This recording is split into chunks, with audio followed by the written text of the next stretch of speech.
Everyone has a story to tell. They just need a place to tell it. Welcome to Tell Me Your Story. My name is Kiana Reynolds, and I am your host this evening. I'm followed by my co-host, Kelly. Hello, everybody. And today we are welcoming Noah Mallory. Hello. Where he has an interesting story about being homeschooled. So, welcome. Since we usually like to break the ice with this question. Ooh. Yeah. Oh, no. Who was your childhood role model? Who was my childhood role model? Oh, that's an interesting question. Growing up. I mean, I had lots of role models. So, if a role model is somebody that you admire and want to be like, obviously, first and foremost would be my dad. Like, all growing up, that's like every kid's hero. And then just mentors, like people from church. And then as far as like famous people, I didn't know any famous people until I was a teenager. But sports players. Sports players? Yeah. Like, not like a role model, but like I want Steph Curry. I don't know. Of course it's all of the Steph good ones. Curry. Of course it's Steph Anybody Curry. but LeBron James. What? Yeah. Well, LeBron, okay. Well, first of all, he's in the East, and I'm on the West, so obviously I have to vote, like... Obviously, we're like, right. I'm not going to go for somebody who's playing in Florida. I'm just going to go with somebody who's playing in California. And Steph Curry and LeBron are rivals, so you can't root for them both. And so... one or the other. Exactly. Because the Warriors were always chose versatile. Steph Curry. He chose. Well, yeah, because he was short. He couldn't dunk. Right? That's like me, right? I mean... Because how tall are you? Like 5'9". Okay. Yeah. I mean, yeah, Steph Curry's taller than me, but... And I also can't shoot. An average NBA player. There's a reason you didn't make Average it to the NBA player's NBA. like 6'9". Yeah. Well, I never had... No, most people don't have a hope to make it into the NBA, but you can still like basketball. Yeah. Like, I'm better than most people in my town, which isn't saying much. There's nobody in my town. Well, while we're speaking about it, where do you live? Oh, ooh, this is classified information. My address is... No, just kidding. Oh my god. I live in a small town called Susanville, California. It's like northern California. Do you know the population? Including the prison? Oh my god. Yes, including the prison. including It's like 10,000 people. But how minusing the prison? I know. Now I want to know the difference. Now I'm curious. How many prisoners are in this town? Like, is there 5,000? Half the population is the prison, or what? Yeah. I'm So Googling it. yeah, you can Google the population of Susanville, California, because I don't know. I'm pretty sure there's like 2,000 prisoners and like 8,000 people. 12,689 people live there. Yeah, when I moved there, I think the sign said 10,000, but the sign could be old. I just because this was 2023. Yeah, that's when they did the census that screwed up all of the electoral maps. But yeah, the whole economy of the town is supported by the prison. That's like the main job. There's a prison and there's a, like if there's a hospital and a college. So like the professional jobs are the military base, the prison, like there's 15 police officers, but then there's a hospital. So Okay. But so I did want to ask, you did talk about your dad. Are your parents, are they still together? they are. Yeah? How did they meet? Tell us their story. Okay.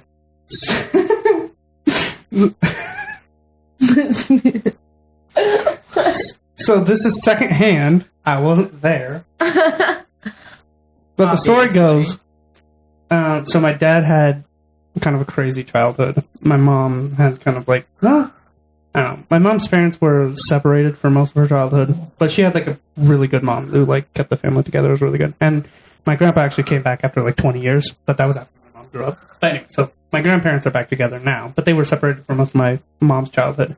My dad had like a really tumultuous childhood. He was super rebellious. He was raised by a stepdad, blah, blah, blah, blah, blah. And he was getting in a lot of trouble. Basically, he got... I don't want to say too much things. Anyway, so there was like things happening, but he was like a young, rebellious high school kid. Okay. Anyway, Dad became a Christian, and that completely changed his entire life. Like he went from How old was he? He must have been early 20s because he met my mom when he was 23.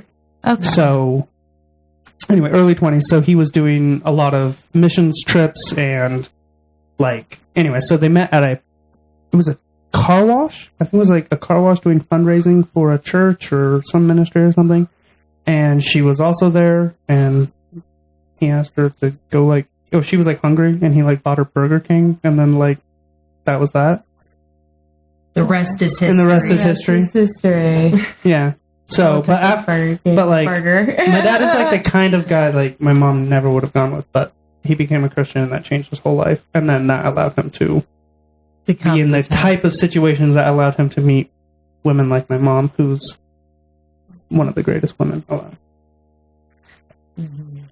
So how did their relationship impact you? Well, how did it not impact me?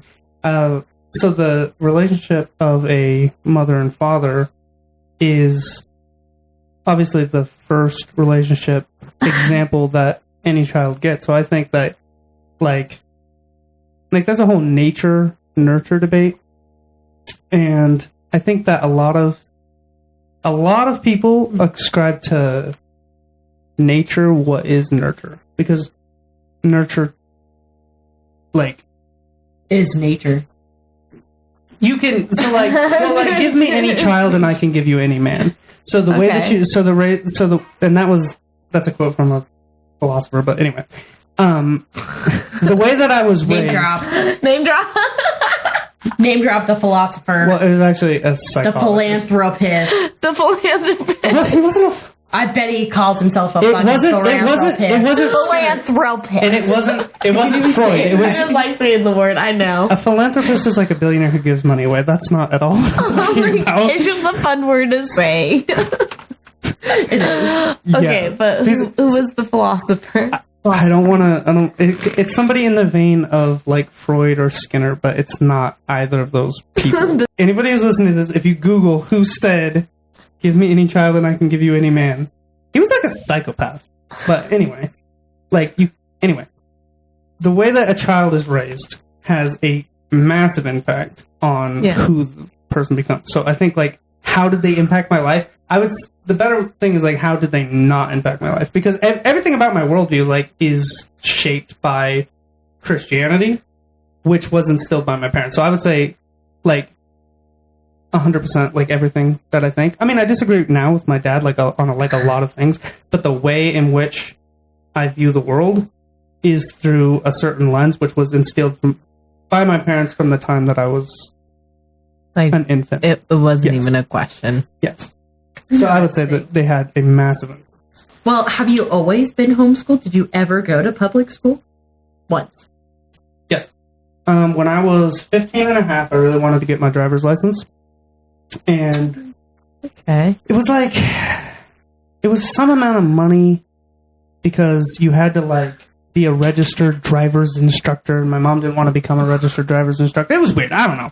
Anyway, so I registered for charter school. You got to take those classes. Yeah, you got to. I remember that at the high school. I yeah. So if you're over 18, you just go take the permit test and get your license. I did that. If you're trying to do it.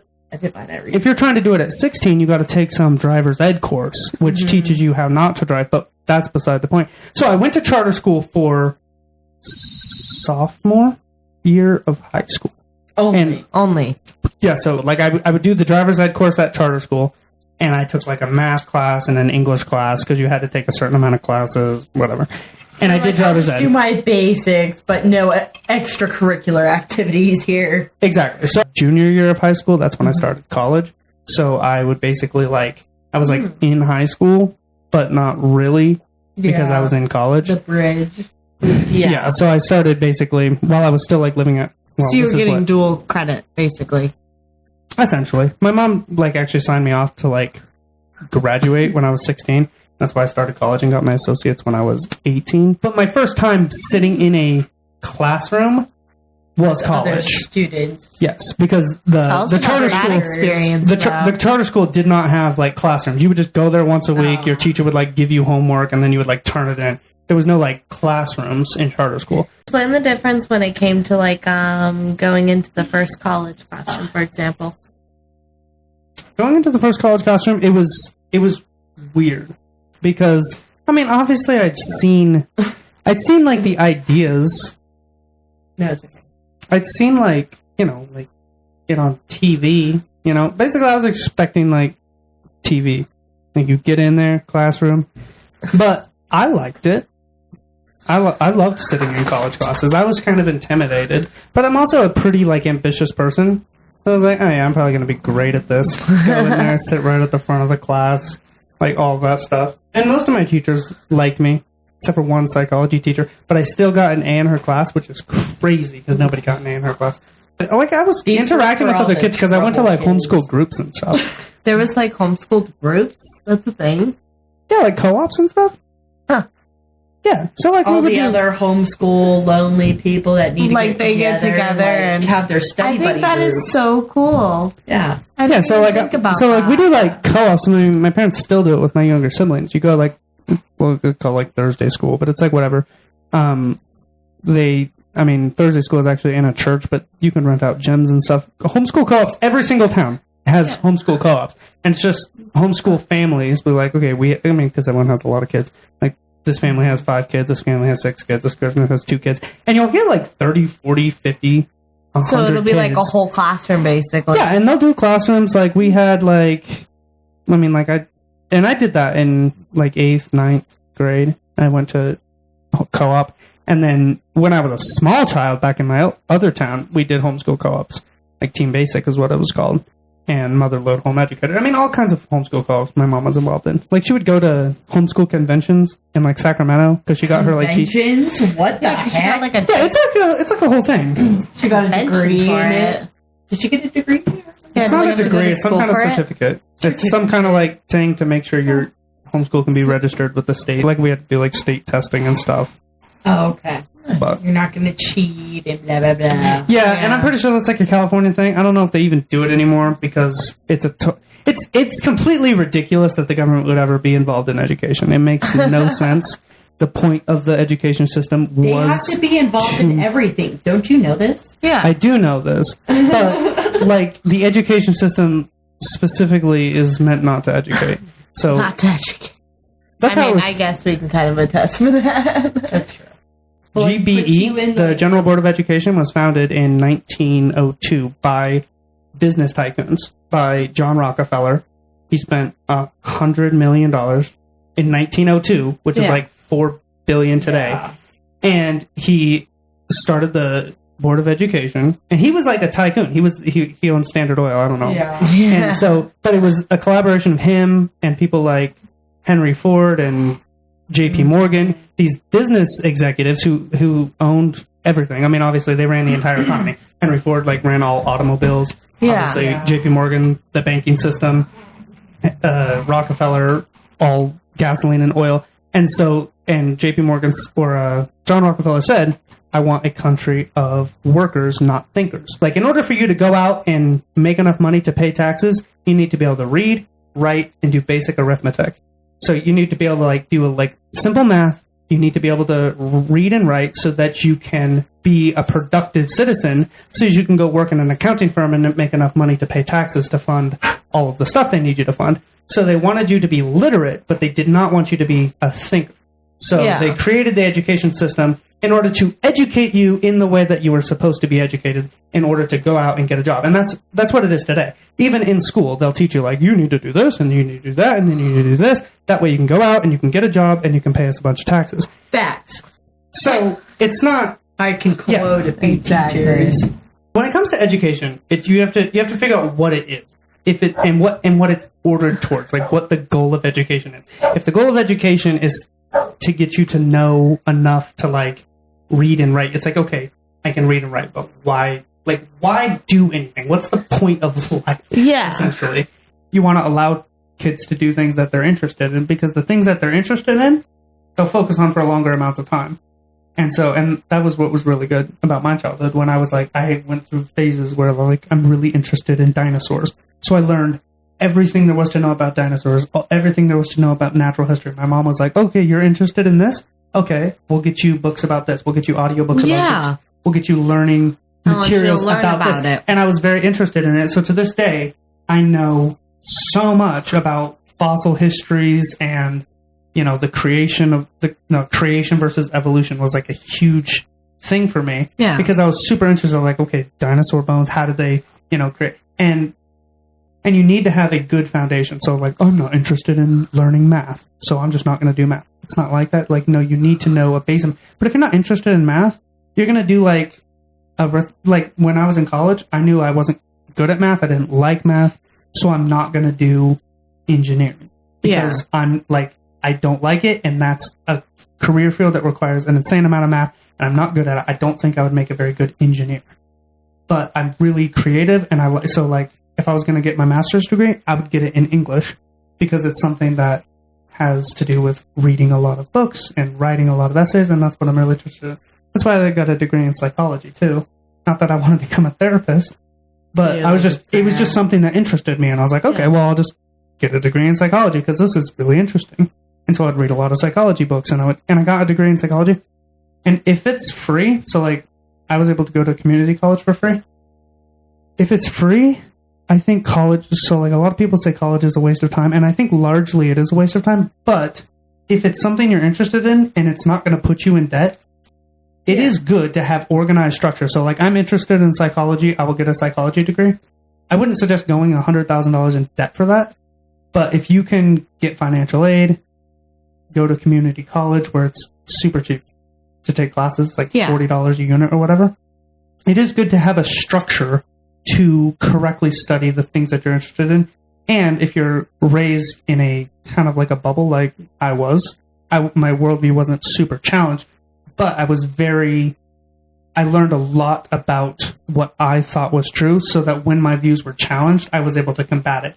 And I was able to say, okay, and I was able to flesh out ideas. So when it comes to my kids, that's my goal. I want to figure out what they're interested in. I want to give them a good foundation, a solid worldview, and I want to set a good example because I know that they're watching me.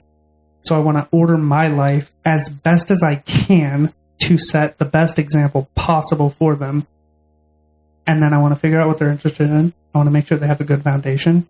And then I want to give them a guided way to pursue the things that most interest them.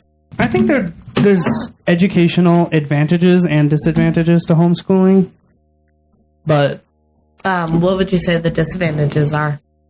Well, like a lot of people. Well, okay, so when I was growing up, the one thing that I didn't get to do that I wish I could have done, like I don't know if I wish I would have done it now, but like when it came to like sports, I was like super athletic, and I was good at like every sport I played. Whenever it would come to like the co-op groups or when it come to like playing with siblings or stuff, like I would win at everything I did, but I wasn't playing like organized basketball.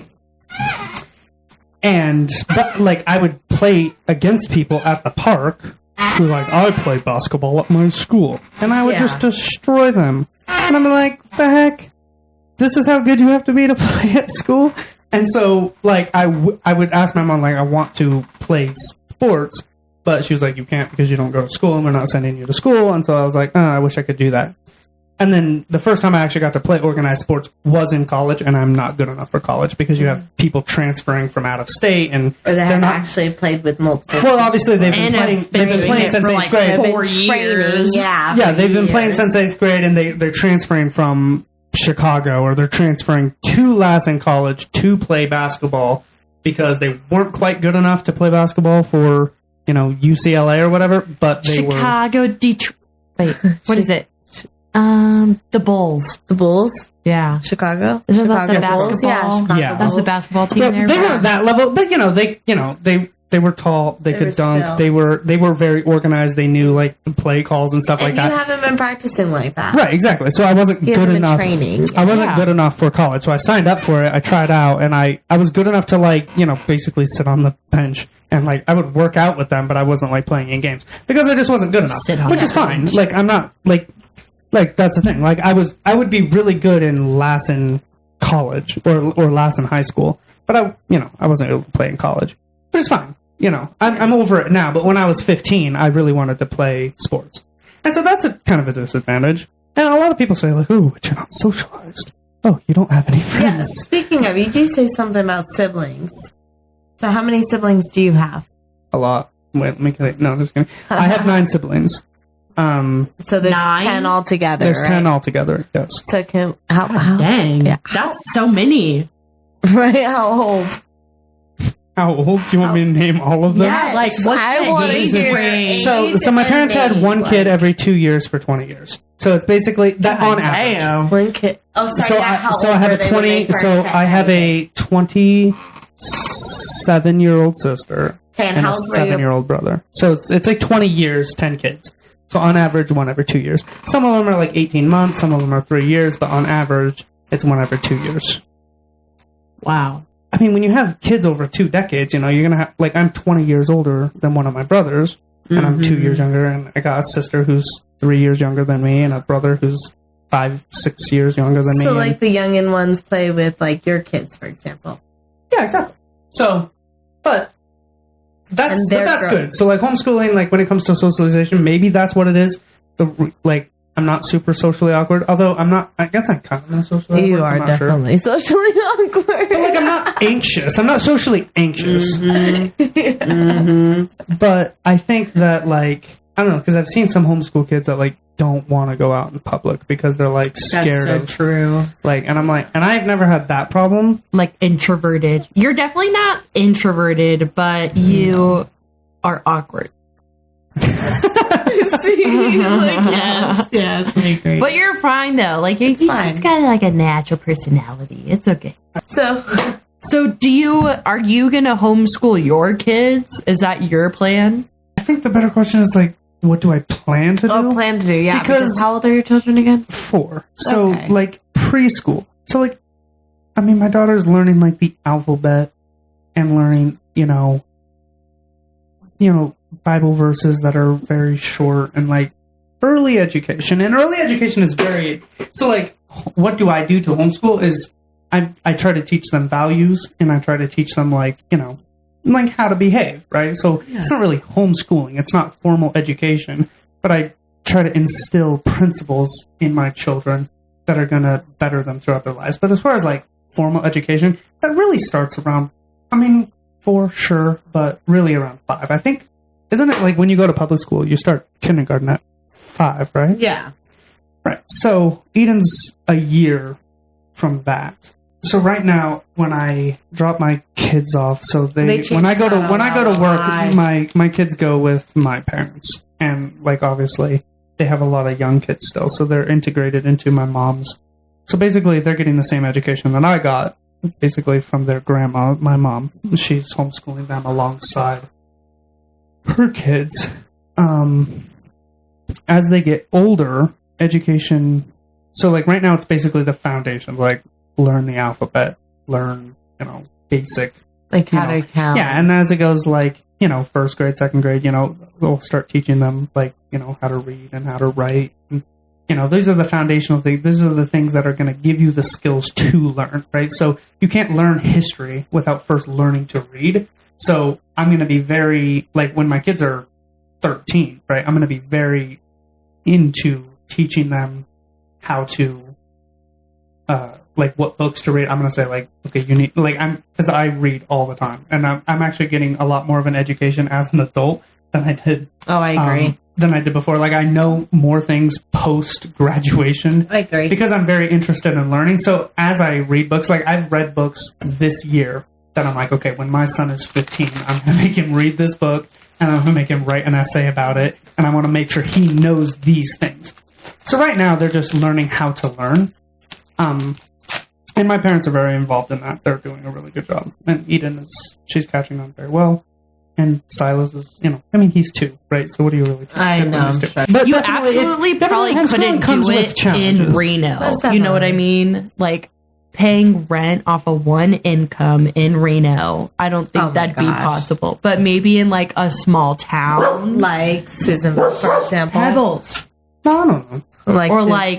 Susanville, or, like Dayton, or those little smaller towns where there's not a lot of schools. Then, well, people say, like, oh, it'd be impossible to homeschool. It's just like, okay, well, maybe not necessarily homeschool, but, like, public school, like the Board of Education was founded like in the 1900s, which means like human civilization had lasted for thousands of years before there was just like the government like, hey, we'll homeschool you. So saying like it's impossible to do, it's just like, oh yeah, 100 billion people figured it out.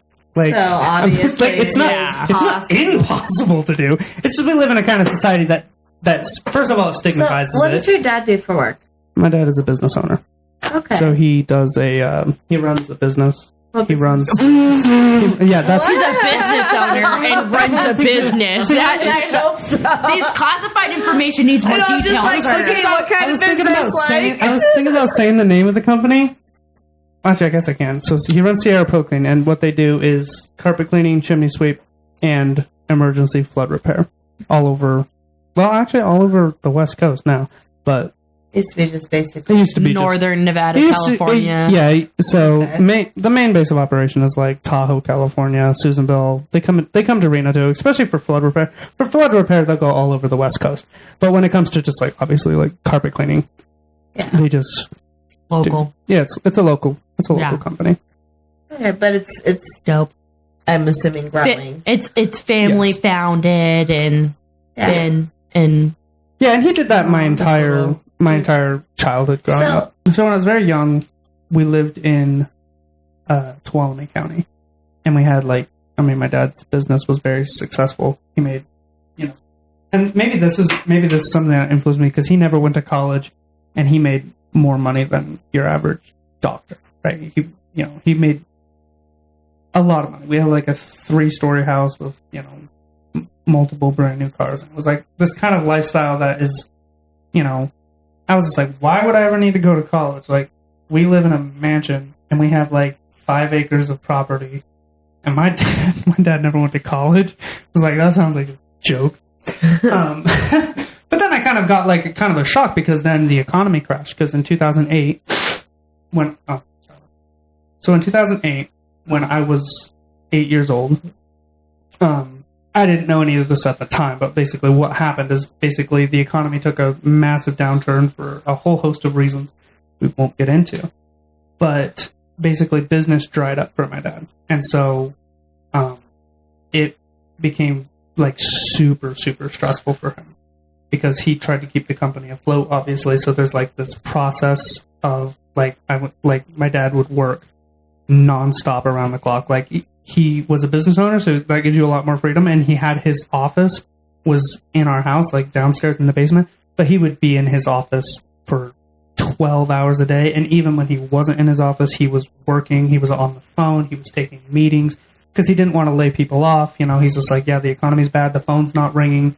Business isn't coming in. He had a contract with the hospital because he had a carpet cleaning company and they had office buildings and stuff. And that contract was like $60,000 a year for just that one client. And, he lost that contract. And so it was like $60,000 a year that's gone, which is like your average, like middle class job is just deleted from your income. So, he had an employee that was like dedicated to that. And it's like, God, I don't want to lay this person off because this person has a family. So it's like, it's a lot of stress. Yeah. So basically he tried to keep the business afloat for as long as he could, but the mortgage and car payments and loans and all this just kind of added up. So in 2011, 12, it basically all came to a front. Sold the house, basically shut down the business. I don't think they didn't file bankruptcy, but they were like in a lot of debt. It was basically like a bad situation. So basically shut down the business. Basically the whole business went under. And when we sold the house, we had like, I don't even know how much money, but enough money to buy a piece of property in Susanville. And my dad had grown up in Susanville. Yeah. And we didn't have any family or anything that still lived in Susanville. Like his mom and dad. His dad, like they got divorced, so his dad lived in Salt Lake.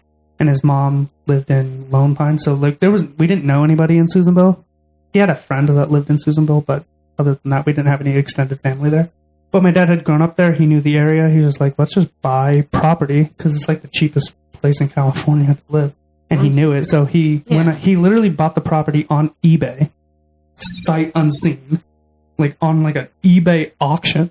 Yeah. Like bought the property, and then we went up there, and it's just this super remote property where you go up a road, and then there's a gate, and then it's not even on Google Maps. It's just a Forest Service road that you go up for 3 miles, and it was just this blank 30 acres of property.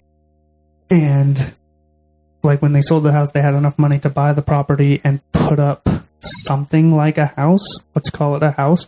But I mean, we went from, I don't know how many square feet, but it was a whole bottom story with like, you know, a basement and an office and a garage, and then a whole top story that was like the massive living room, 30-foot ceilings, kitchen, bedroom, and then we had a whole upstairs that was like another bathroom and multiple bedrooms. And so like, you know, so we had like this big house, and we moved to this 800 square foot, like it didn't have any bedrooms. It didn't have any, like, there was no indoor plumbing. Like it was like off the grid. There was no electricity. There was no water, because it was just a totally blank piece of property. So we put this up, and we didn't like put sheetrock. There was no like lighting stuff.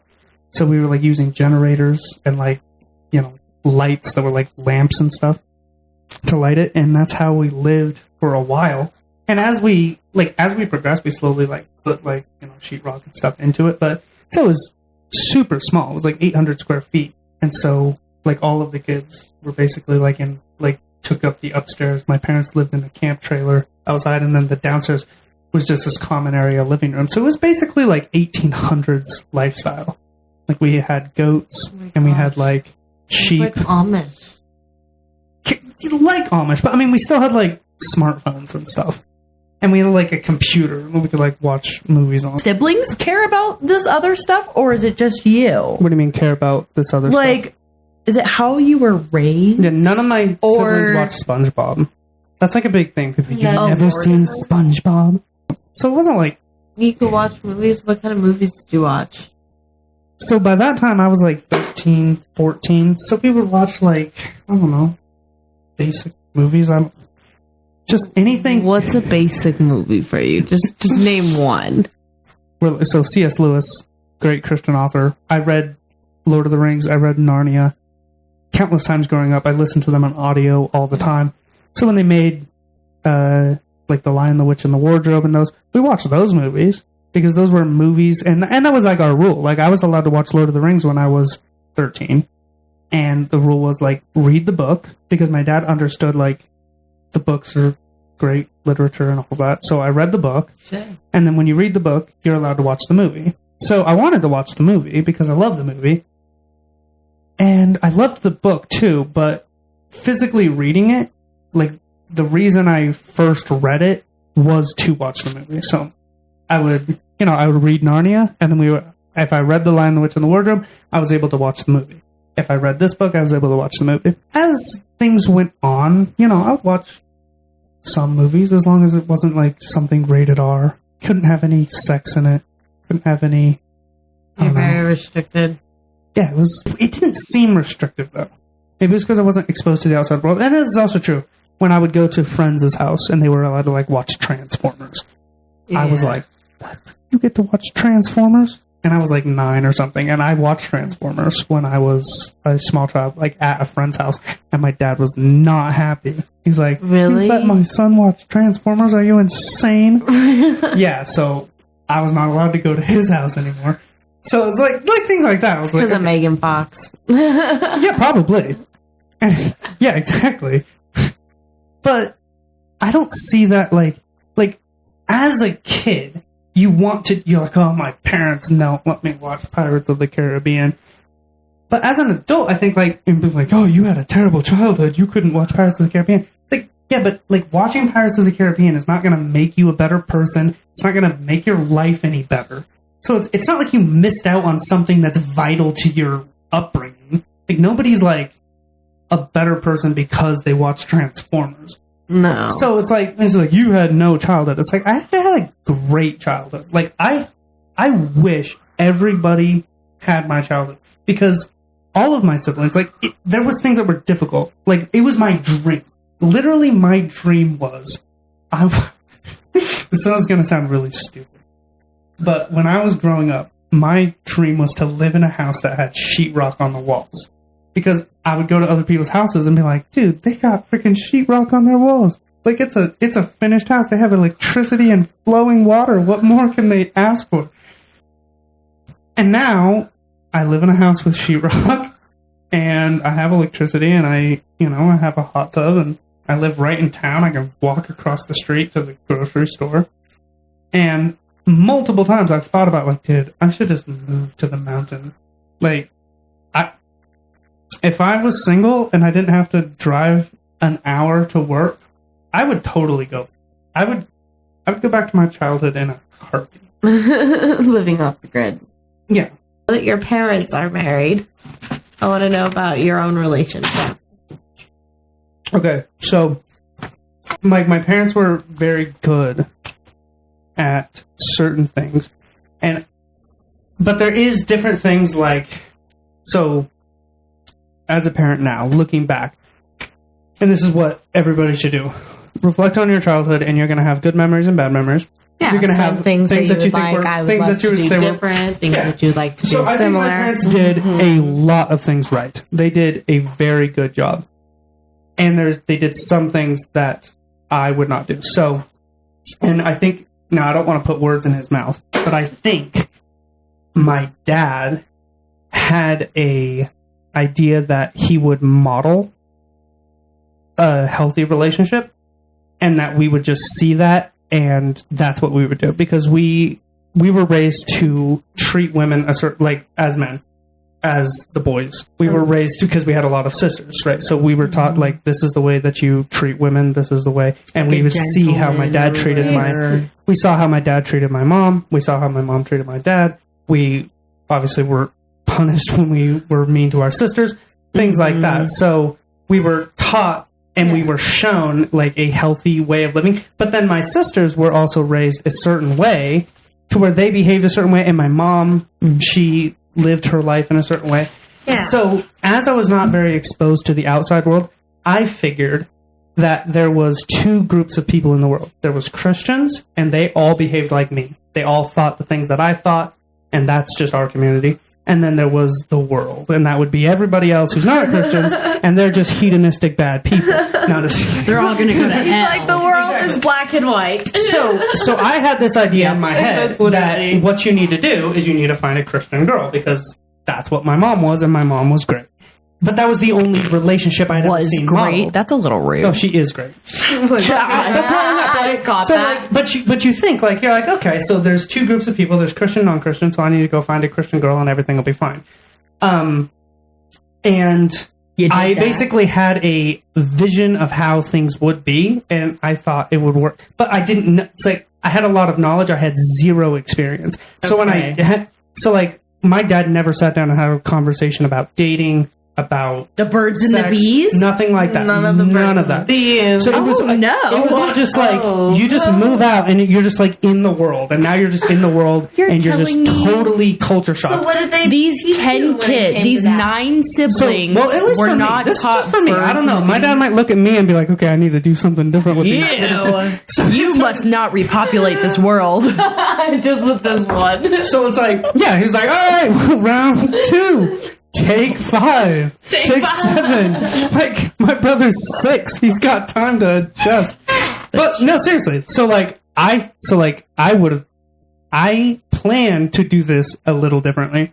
Yeah. But basically when I got out into the world, so I had these strong beliefs about what I was supposed to do. But then obviously, you hit puberty and you have all of these urges, and like, I'm not trying to brag, but like I had like a lot of girls like in school, and everywhere I went, girls like wanted to be with me. And so it was difficult. That's a little braggy. Yeah, I know, but like, so I'm like, okay, so I'm not sure how to do this.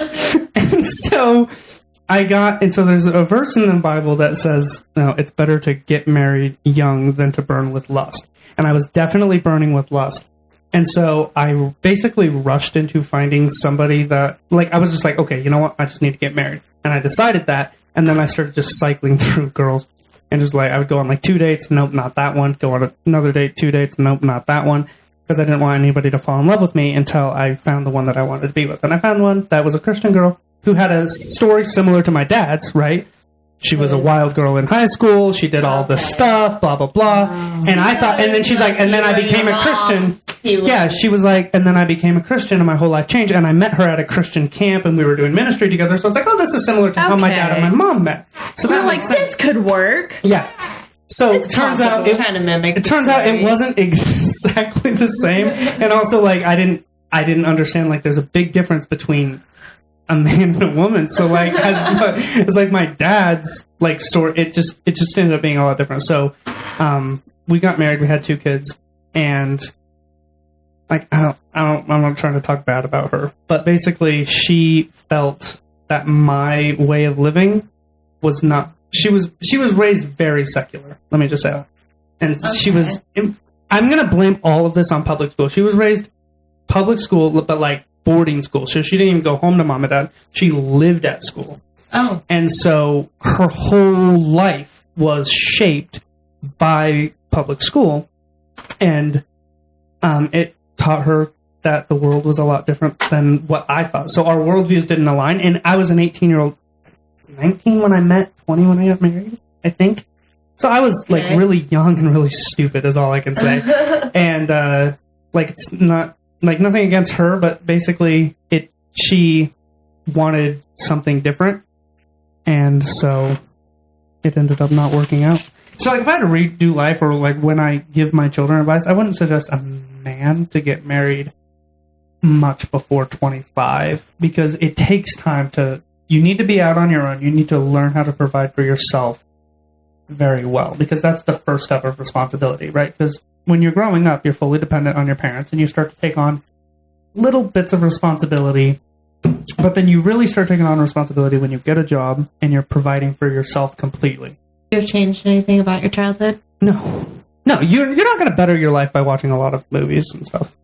So it's not going to make you a better person, but you can better your life by getting outside a lot. So yeah, like you're not going to make any mistakes by getting outside more and watching TV less. So do I ever get like, I don't get a lot of cultural references. That's like a small price to pay. I've also never eaten Taco Bell. Eating Taco Bell is not going to make my life better. So I don't feel like I've missed out on anything. So when I was growing up, all of my school was very independent. And so my mom would be like, this is what you need to do every day. You need to read this lesson, and this is the assignment. This is it. And so from the time I was like, I'd be like 8 or 9, and all I wanted to do was play. And so I would wake up at 4 o'clock in the morning before my parents were awake, before anything. I would get up at 4 o'clock in the morning, and I would do all of my school. I would read my math lesson. I would fill out the math homework. I would read my history. I would fill out the history homework. I would do all of the stuff. And I would finish by like 8, 9 a.m. And then my mom would be like, okay, you're done. And then I would spend my days out in the woods playing and, using my imagination. Kids like to use their imagination, and they like to play. And I think that it's hard to say with this generation, because with cell phones, that's really what pulls kids' attentions away. But when it comes to like sitting in classrooms and stuff, like you can do that to a point, but kids have energy, especially boys. They want to get out, they want to play, they want to use their imaginations. Exactly. It's completely innate, and you can't suppress that too much. This is why so many kids are diagnosed with ADHD. It's like, oh, your kid can't sit still. Like a lot of that stuff I'm going to model with my kids, but like the environment is different, because obviously they live in town, so they have a lot more exposure to the world. And I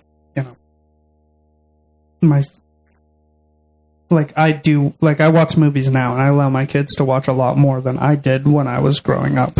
And I don't know if that's good or bad. Is there any final thoughts? We might consider homeschooling, but interesting. I know, I was kind of I wouldn't do it myself. I'm a hardworking, independent, middle-class woman over here in America. We aren't homeschooling on top of that. But maybe hiring a tutor. Do you have a child? Wait, I am not going to hire a tutor. I got 2 dogs. But you don't have a child. No. So your worldview might change a bit, because when you have a child, you're going to love your child a lot. And if you see a lot of especially now. Oh my God. I mean, I was homeschooled in like the early 2000s. Difficult. Being a parent is very difficult, but we will enjoy it when the time comes. Yeah, but we will contemplate homeschooling when the time comes. When the time comes. But say goodnight. Good night, you guys. I love you. Good night. We'll see you guys next week. Thank you for joining us.